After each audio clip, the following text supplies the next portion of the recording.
much tastes like whatever protein powder you decide to use. I chose vanilla protein powder sweetened with stevia, but you could really substitute any flavor. And since chia seeds really don't have much of a flavor, whichever flavor protein powder you use will be the star of the show. If your protein powder isn't sweetened, you might want to add some monk fruit or some stevia or whatever sweetener you like.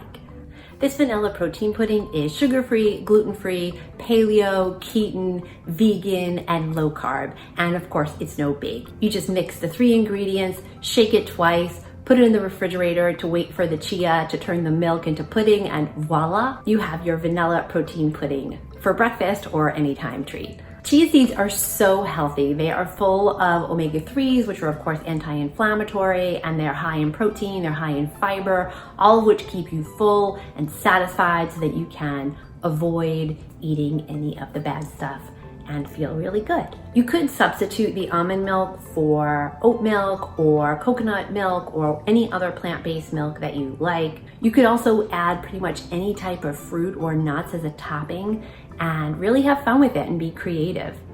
This vanilla protein pudding is so easy and so delicious. It tastes like a treat, but it's actually really good for you. Thanks so much for watching. Please subscribe for more easy, healthy recipes, and I will see you on the next one.